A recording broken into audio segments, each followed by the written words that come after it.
Assalamualaikum warahmatullahi wabarakatuh. Hai, aku Hana dan aku akan kembali mengalurkan film horor yang cukup bikin penasaran serta menegangkan. Film horor kali ini berasal dari Malaysia yang berjudul Talbis Iblis tahun 2022. Yang mana film ini mengisahkan tentang seorang ibu hamil yang tidak menginginkan anaknya dan akan diberikan kepada sepasang suami istri yang tinggal di tempat terpencil. Namun seiringnya berjalannya waktu, keanehan mulai terjadi dan sebuah rahasia besar pun terungkap. Rahasia apakah itu? Yuk kita langsung ke alur ceritanya. Dan inilah film horor Malaysia berjudul Talbis Iblis. Jadi sekitar tahun 90-an ada seorang bumil bernama Junaidah yang telah dicambuk di bagian perut serta pipinya oleh seorang pria, dan kejadian itu hanya disaksikan oleh dua wanita ini. Hal itu pun bikin Junaidah terjatuh dari tangga dan menyebabkan perut hamilnya mengalami keguguran parah.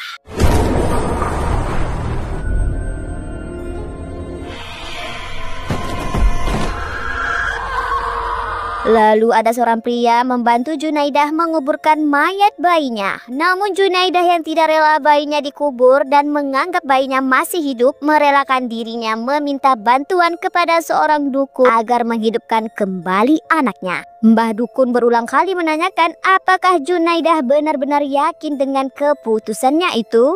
Junaidah tetap menjawab dia sudah sangat yakin, apalagi hal itu didorong oleh rasa benci kepada orang yang menyebabkan kegugurannya. Setelah membacakan mantra, Mbah pun memberikan sebuah buku, yang mana kata Mbah buku tersebut sudah dituliskan jalan hidupnya Junaidah untuk mencapai tujuannya. Namun itu akan terjadi jika Junaidah mengikuti peraturannya dan jangan terpedaya.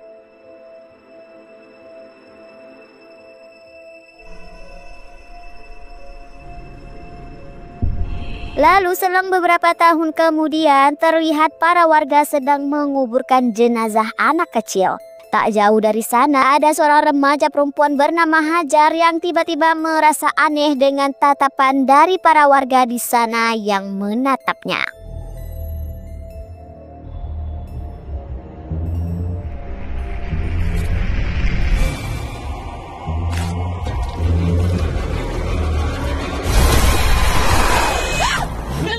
Ternyata itu mimpinya Hajar saat pemakaman adiknya dulu. Hajar sedang melakukan perjalanan ke rumah seseorang yang dipanggil Makju dengan mengikuti mobil seorang agen. Kini Hajar sudah hamil 9 bulan dan tak lama lagi akan melahirkan. Namun Hajar tampak tidak bahagia, ditambah lagi dengan sikap suaminya yang sangat jutek dan cuek kepadanya. Dan tujuan Hajar ke rumah Makju adalah untuk melahirkan bayinya di sana, dan bayi tersebut akan diserahkan ke Makju. Namun anehnya Hajar berulang kali melihat penampakan saat di perjalanan.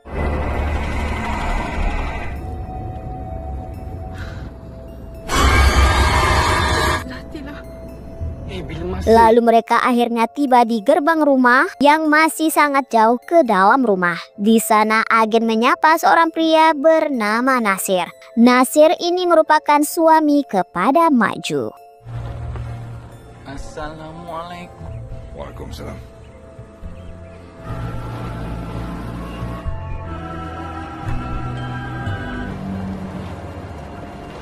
Singkat cerita, mereka pun tiba di rumah yang sangat besar di tengah-tengah hutan. Hajar yang baru keluar mobil langsung menanyakan kepada agen kebenaran cerita tentang orang-orang yang hilang di kawasan ini. Berita itu dia baca di Google. Belum sempat menjawab, datanglah suami Hajar bernama Arsyad yang langsung memarahi Hajar karena menanyakan hal omong kosong menurut Arsyad. Hajar yang masih penasaran mencoba merekam dan memfoto area rumah Makju. Lalu tiba-tiba Hajar merasakan sakit perut. Saat itu jugalah pandangan Hajar tertuju ke pohon besar di sana, lalu memfoto pohon itu. Dan saat akan memfoto kali kedua, Hajar dibuat kaget dengan seorang wanita yaitu Makju, dan tidak sengaja memfoto Makju yang berada di balkoni rumah. Maju berkata pohon itu memang sering menjadi pusat perhatian para tamu di rumahnya. Tu memang sejak kecil lagi saya sukakan pokok tu. Pintu depan ya. Setibanya di dalam rumah, Maju pun memperkenalkan dirinya yang bernama Junaidah. Ternyata Maju ialah gadis di awal film. Saat maghrib tiba, Maju pun menyarankan agar Hajar sholat maghrib terlebih dulu. Namun Hajar menolaknya. Nak solat dulu? Tak apalah.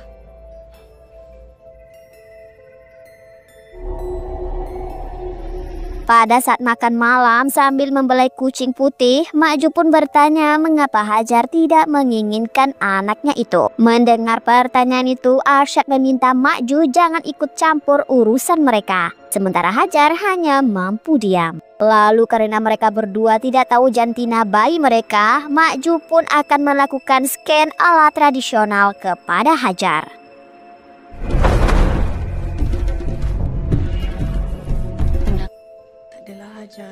Menurut Maju, bayi Hajar ialah lelaki. Mendengar itu, Hajar pun menangis. Bukan karena bayinya, tapi karena kembali mengingat kematian adik lelakinya dulu. Ketika mengusap perutnya Hajar, Maju merasakan ada sesuatu terjadi pada bayinya Hajar. Lalu bertanya kepada Hajar. Hajar menjawab ketika dia menemui dokter. Dokter mengatakan bahwa bayinya Hajar mengalami kecacatan, yaitu bibirnya sumbing. Bibi ni cacat mungkin sebab Hajar banyak buat benda. Mengetahui itu, Hajar pun mengatakan bahwa itu disebabkan perbuatannya sendiri yang berusaha menyingkirkan bayinya dengan cara minum minuman keras, merokok, dan memakan makanan yang dilarang untuk ibu hamil. Namun hal itu sama sekali tidak membuat dia keguguran, malah membuat bayinya cacat. Sambil memberikan minuman berwarna merah kepada Hajar, Maju pun sekali lagi bertanya mengapa Hajar tidak menginginkan anaknya. Dengan menangis, Hajar menjawab dia ialah wanita yang tidak berguna karena telah menyebabkan kematian adiknya dulu. Dan dia juga tidak berguna sebagai anak sehingga menyebabkan ibunya yang merupakan dokter psikolog membencinya. Maka itu Hajar merasa dia tidak pantas menjadi ibu. Namun dia sangat beruntung memiliki Arsyad yang peduli padanya meskipun dia bukan ayah dari bayinya. Mendengar itu, Maju yang pernah merasakan kehilangan bayi berusaha menyemangati Hajar dan berjanji akan menjaga Hajar serta bayinya. Namun Maju menyayangkan sikapnya Hajar yang merasa Arsyad adalah pria yang baik. Padahal Arsyad ingin membuang bayinya Hajar. Lelaki yang nak buang anak tu ialah anugerah Tuhan. Maju jaga Hajar dan anak ini baik. Saat memeluk Hajar, terlihat ada bayangan putih di jendela.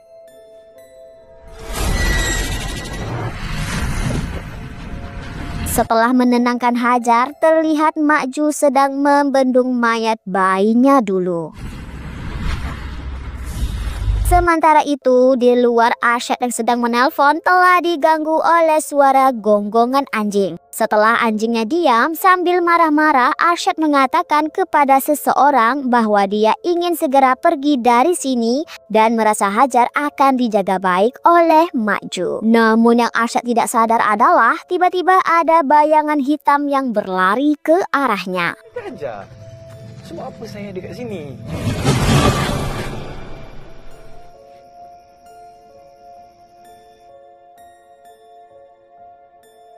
Ketika tidur, ada sebuah kain yang terbang ke Hajar dan memanggil namanya. Hajar yang ketakutan mencoba memegang tangan suaminya, tapi Arsyad malah melepaskan tangannya Hajar.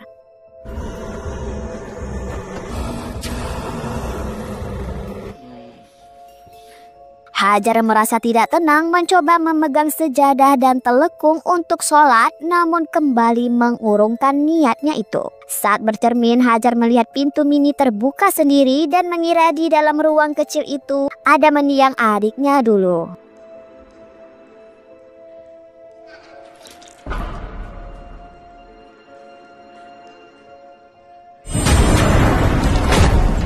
Hajar yang ketakutan kembali memegang tangan suaminya. Namun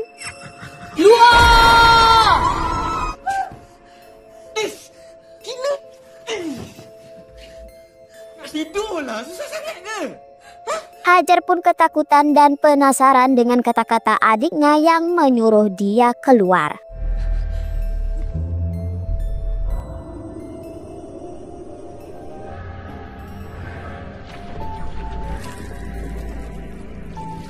Pada keesokan paginya, Mak Ju yang sedang berada di dapur terlihat mengusap luka bakarnya yang ditutup menggunakan selendangnya. Lalu datanglah Hajar dengan kondisi lesu karena Hajar tidak bisa tidur tadi malam. Hal itu pun membuat Mak Ju bertanya apa yang membuat Hajar tidak tenang.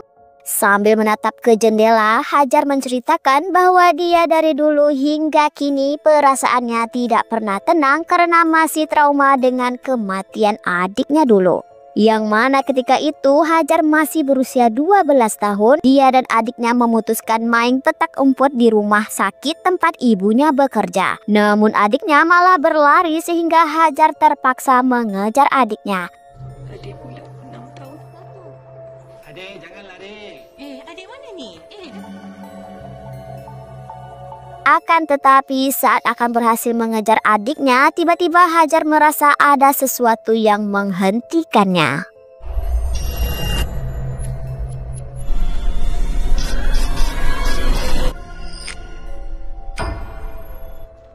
Adik!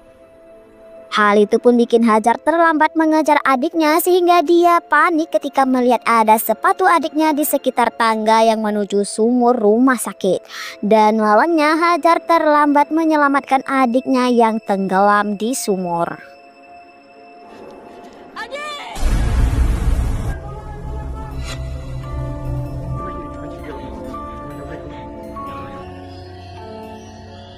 Maka itulah Hajar sering merasa bersalah atas kematian adiknya serta sering bermimpi tentang adiknya. Mendengar itu, Maju kembali menenangkan Hajar dengan mengatakan bahwa itu sudah takdir dan berhentilah menyalahkan dirinya.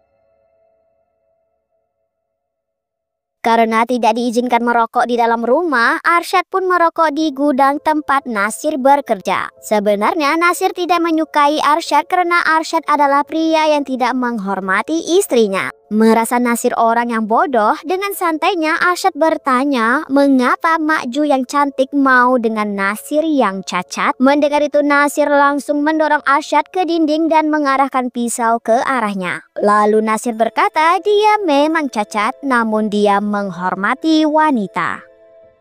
Tak faham? Mak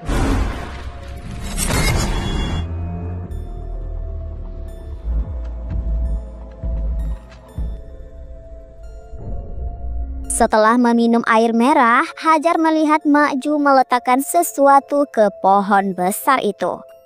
Lalu pada saat dia tidur siang, ada beberapa tangan hitam yang mencoba memegang Hajar dan...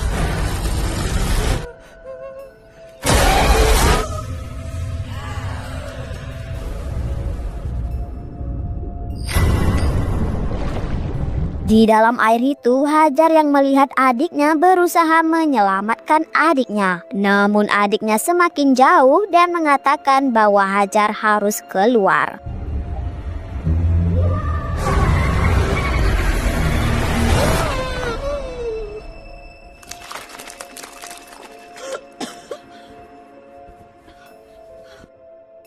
Kemudian Arsyad yang sudah tidak tahan tinggal di rumah Mak Ju menghubungi ibunya Hajar agar dia segera diberikan uang seperti yang dijanjikan oleh ibunya Hajar. Jika uang itu tidak ada, maka dia akan meninggalkan Hajar. Ternyata Arsyad hanya menginginkan upah yang diberikan ibunya Hajar. Dan hal itu didengar oleh Hajar sendiri sehingga membuat dia sangat membenci Arsyad. Dengan rasa kecewa, Hajar pun mengusir Arsyad. Namun pria tidak tahu diri ini malah mengabaikan Hajar lalu menghina bayinya Hajar. Lalu, Kau dengan mak sama je. Tanta bukan anak aku pun kan?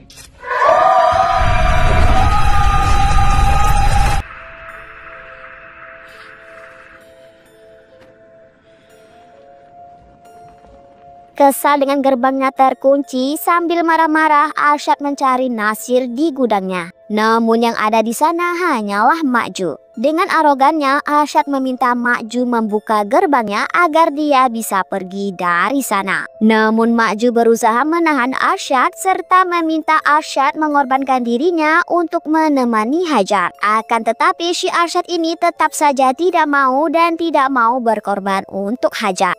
Mendengar itu Mak Ju pun menjawab kalau begitu biar dia yang mengorbankan Arsyad. Lalu Di sini berkorban untuk Hajar. Tak nak berkorban untuk Hajar. Berkorbankan kau. Nak apa? Rokok ke sinilah. tak lama kemudian datanglah Nasir yang kaget melihat istrinya mencoba membunuh Arsyad. Sebenarnya Nasir tidak suka dengan tindakan istrinya itu, namun dia tidak bisa berbuat apa-apa.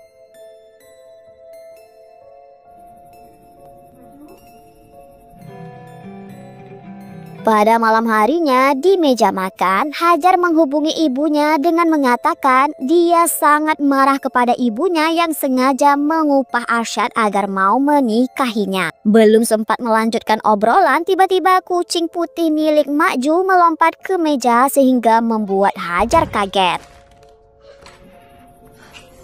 Kesal dikagetkan, Hajar pun mengusir kucing itu keluar rumah. Namun beberapa menit kemudian Hajar mendengar suara kesakitan dari kucing itu.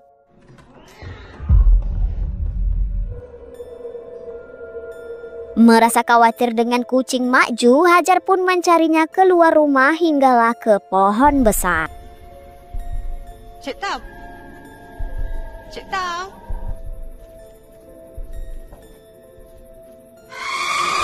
Di sanalah dia melihat kucing Mak Ju sudah tewas di dalam tempayan di dekat pohon. Lalu tak lama kemudian dia melihat anjing milik Nasir sedang memakan sesuatu. Setelah diperhatikan ternyata yang dimakan anjing itu ialah tangannya Arsyad yang masih ada jam tangannya Arsyad.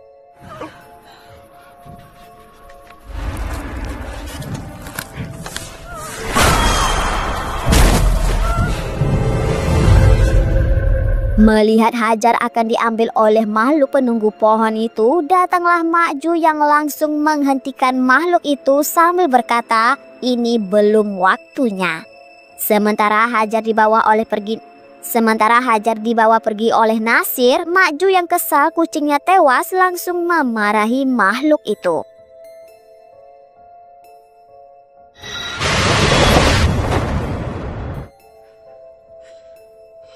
Setelah kejadian kemarin malam, Hajar pun menenangkan dirinya dan meminta pertolongan Allah dengan melakukan sholat.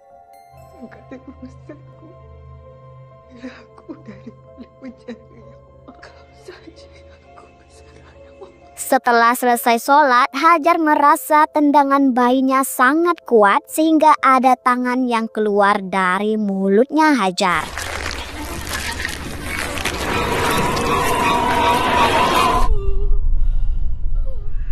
Merasa rumah ini ada yang aneh, Hajar pun langsung menemui Mak Ju dan menanyakan tentang apa yang dibuang oleh Mak Ju ke dalam tempayan di pohon.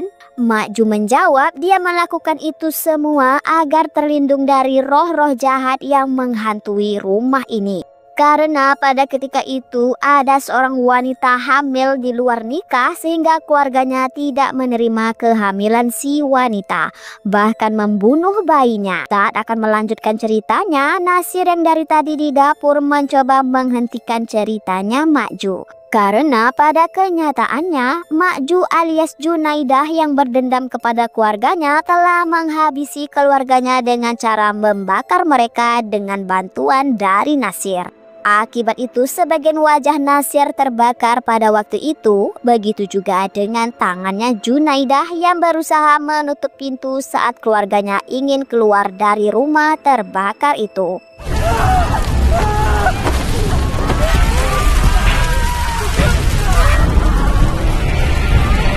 Dan cerita Mak Ju membunuh keluarganya sendiri tidak ia ceritakan kepada Hajar. Setelah menceritakan sebagian ceritanya, Mak Ju yang tahu kalau Hajar tidak percaya padanya, meminta Hajar untuk meninggalkan rumahnya jika Hajar tidak nyaman tinggal bersamanya. Kalau Hajar tak selesa, Hajar tak paksa. Orang pula ni. Sebelum pergi untuk membeli barang perlengkapan bayi, terlihat Nasir memberikan kode, namun Hajar tidak mengerti apa yang ingin Nasir sampaikan. Sementara Hajar sudah masuk ke kamar sambil membawa air merahnya, Hajar tidak sadar bahwa Mak Ju telah mengunci kamarnya Hajar.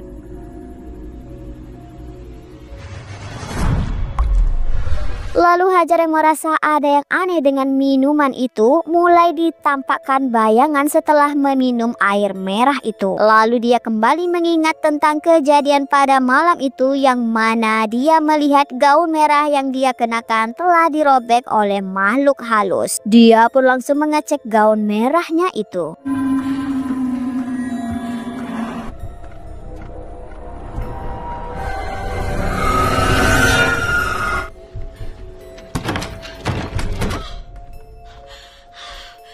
Hajar pun tiba-tiba merasakan sakit perut dan mengingat kembali kata-kata mendiang adiknya yang meminta dia keluar. Ternyata adiknya meminta Hajar segera pergi dari rumah itu. Hajar pun langsung keluar melalui pintu kecil di kamarnya. Lalu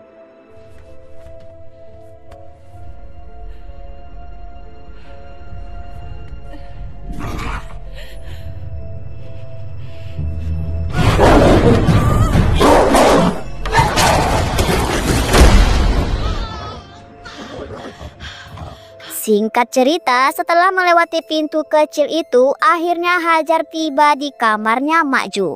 Di sana dia menemukan sebuah buku aneh dengan lukisan tengkorak dan ibu hamil. Lalu Hajar kaget melihat ada mayat bayi di kasur bayi.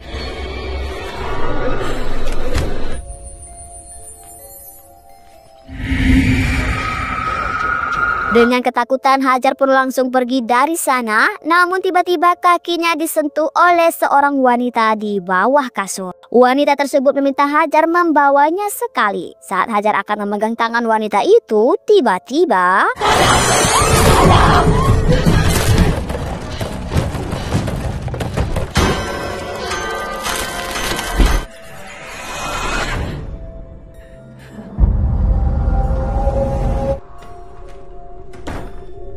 Hajar pun bersembunyi di bawah tangga, sementara Mak Ju mencarinya di kamar Hajar. Namun saat akan keluar dari tangga, Hajar ketahuan oleh Nasir. Hajar pun berkata dia percaya bahwa Nasir orang yang baik. Lalu dia bertanya apa yang dimaksud dengan isi buku ini dan apa yang akan dilakukan Mak Ju kepada dia dan bayinya.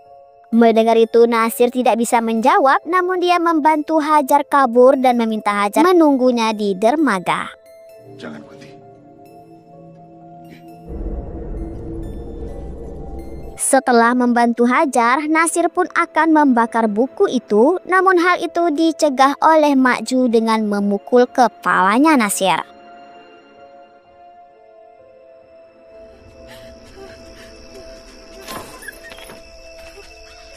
Saat malam tiba dan Hajar sudah berhasil melewati gerbang, tiba-tiba dia melihat wanita hantu tadi sedang berbaring di jalan. Lalu Hajar pun mengeluarkan air ketubannya, yang berarti Hajar akan melahirkan.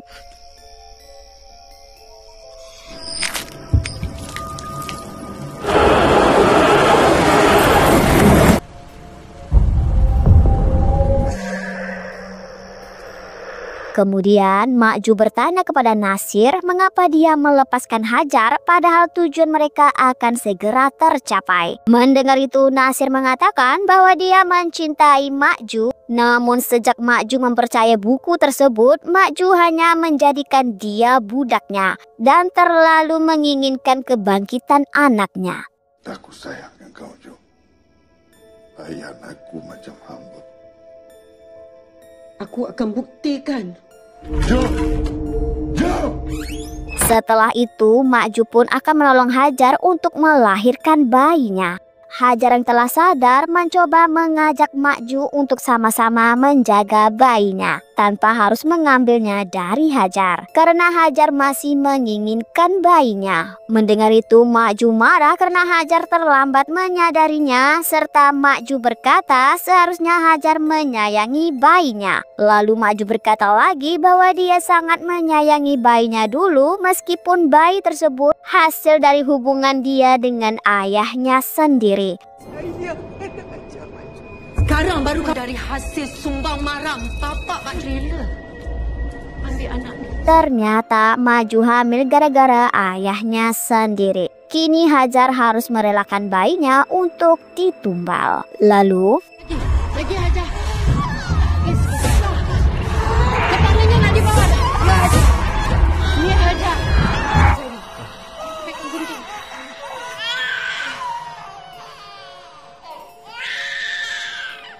setelah mendapatkan bayinya Hajar, Mak Ju pun meminta anak buahnya alias si agen pada waktu itu untuk membunuh Hajar. Sementara itu Mak Ju pun memulai ritualnya dengan memanggil iblis untuk memasukkan roh bayinya Hajar ke jasad anaknya.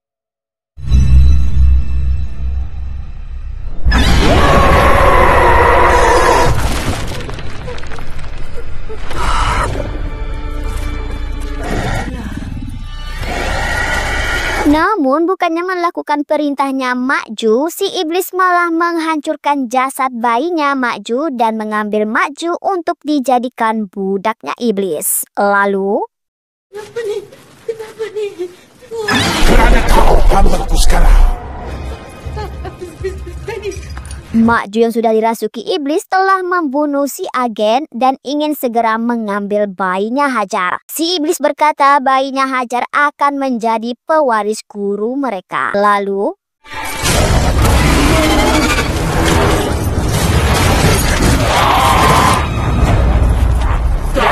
saat dirinya dirantai, Mak Ju alias iblis berusaha menghancurkan mentalnya Hajar dengan mengungkit kesalahannya Hajar. Bahkan setelah iblis berhasil terlepas dari rantai dan berhasil memaku tangannya Nasir, iblis berkata bahwa dirinya lebih mulia dari manusia.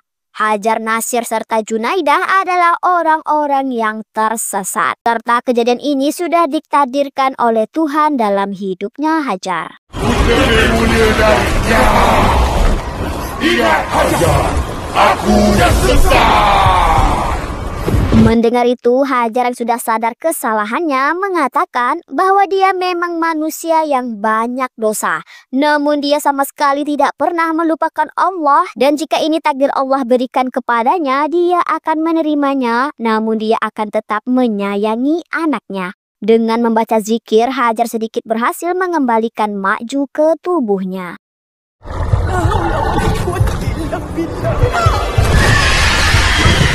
Melihat Mak Ju sudah hampir berhasil kembali ke tubuhnya, Hajar pun terus meminta Mak Ju untuk melawan iblis tersebut dengan berkata, jika ini takdir kita, maka kita harus jalani dengan baik. Lalu saat itu juga Nasir meminta Hajar membacakan mantra yang ada di dalam buku. Lalu, Kaki depan kamu. Api. Ju. meskipun Mak Ju telah kembali ke tubuhnya, namun saat Nasir membawa Mak Ju pergi dari sana, si iblis yang telah menguasai Mak Ju sama sekali tidak mengizinkan Mak Ju pergi.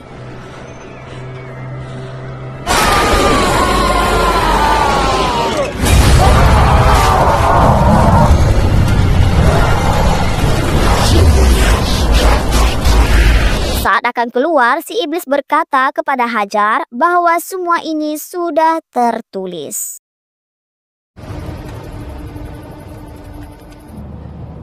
Anak aja akan jadi waris. Setelah berhasil pergi dari sana, Hajar pun bertanya kepada Nasir apakah maksud perkataan si iblis bahwa anaknya adalah pewaris guru mereka dan semua sudah tertulis. Mendengar itu Nasir menjawab semuanya akan terjawab saat mereka tiba di suatu tempat.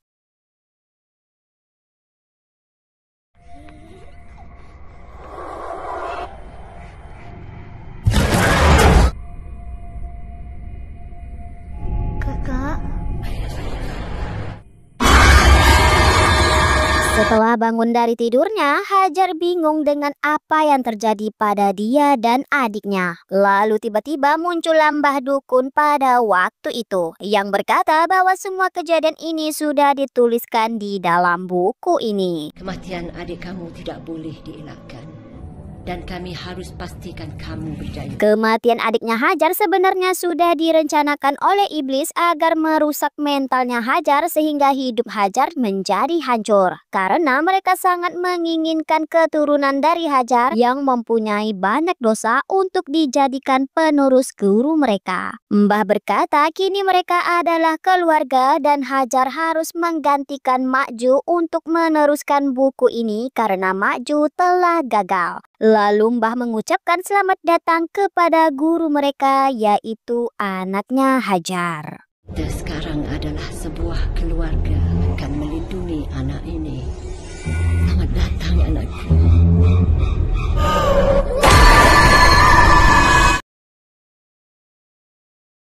Itulah ringkasan film horor dari Malaysia. Sebenarnya aku juga masih tertanya-tanya siapa sebenarnya Hajar ini dan mengapa Hajar bisa dipilih oleh Mbah dan Makju untuk dijadikan ibu kepada pewaris guru mereka. Dalam film ini endingnya kurang memuaskan menurut aku pribadi. Karena menurut aku kalau Hajar ini anaknya Mbah Dukun, mungkin masuk akal Hajar dijadikan ibu pewaris guru mereka. Tapi kenyataannya Hajar ini sama sekali tidak ada kaitannya dengan Mbah atau Makju atau Nasir. Tapi ya sudahlah, namanya film horor yang sering bikin penontonnya penasaran dan penuh misteri. Mungkin akan ada film keduanya untuk ngasih tahu mengapa Hajar yang dipilih.